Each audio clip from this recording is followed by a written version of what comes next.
Hi,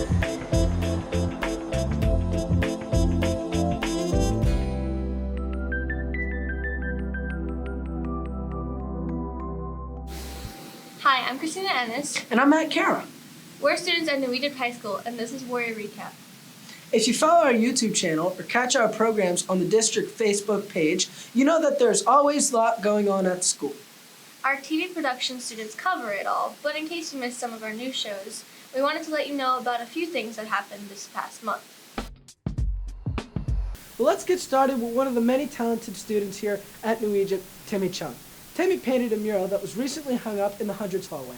Timmy took a moment to explain why he painted it. Well, students in the art club were given the task of coming up with different ideas for a mural, and Timmy came up with the idea of incorporating growth mindset. First he did a rough draft, we looked at it together, he made some changes, and then came up with this design. And then he worked on sketching it out and painting it for about a month and a half after that. I think he made some really good choices, especially with his colors and his use of shading. He did a really great job. I believe that if you have a growth mindset, it can lead to success. And this theme applies to everything in school and in life. So I hope that everyone takes away to have a growth mindset throughout the school year. Well, the 20th anniversary event and the premiere of the Once a Warrior documentary was a lot of fun, and hundreds of people came out, not only to see the documentary, but to reconnect with other alumni and many of the teachers that they had. I think the community's response was overwhelming. We didn't have the exact numbers, but I think there was over 300 people here easy.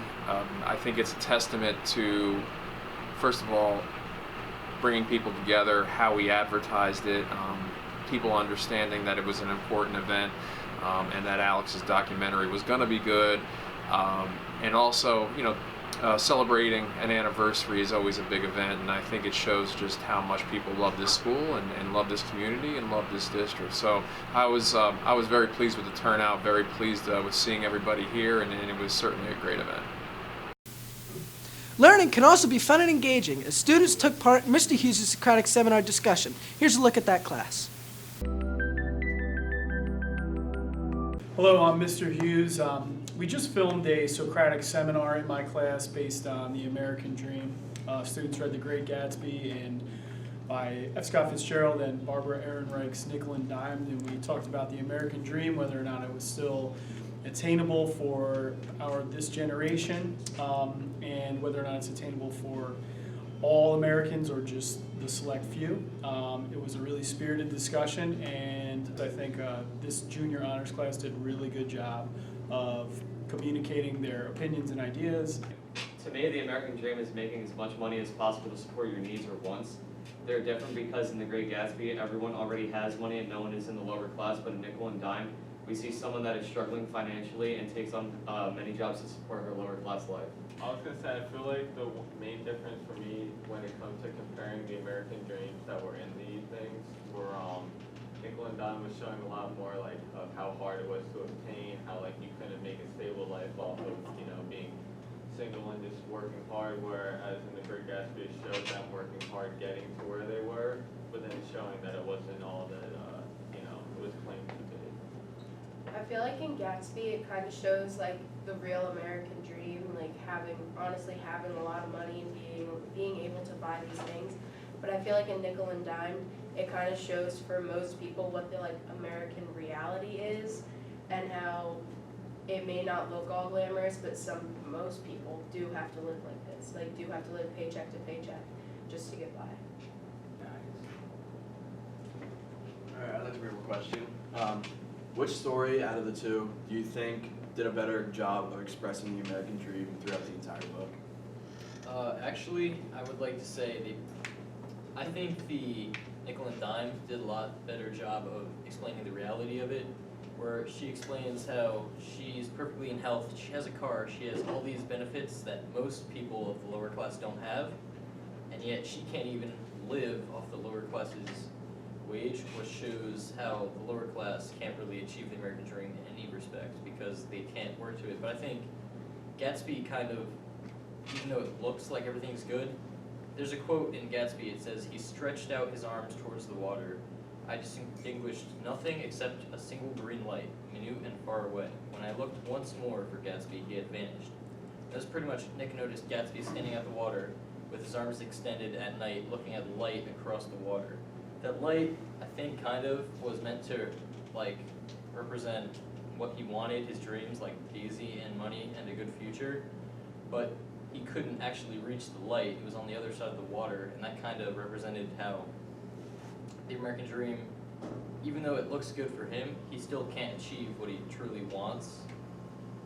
So, in a way, they both did a really good job, but I think Nickel and Dime helped throughout, like, the entirety of the story really clearly explain how the American dream isn't such a easy thing. Yeah, I agree with Luke by saying that Nickel and Dime shows more of the reality given by the American dream, as it shows that it really is tough to work your way up to where Gatsby was at. And even Gatsby himself at the top was finding issues with himself and other things. I feel like with his arms outstretched toward the water, it shows that the American dream might be harder to reach, even from that level than some people think. Okay, well, I think we did a great job, and thank everybody. Give yourselves a little bit of a round of applause.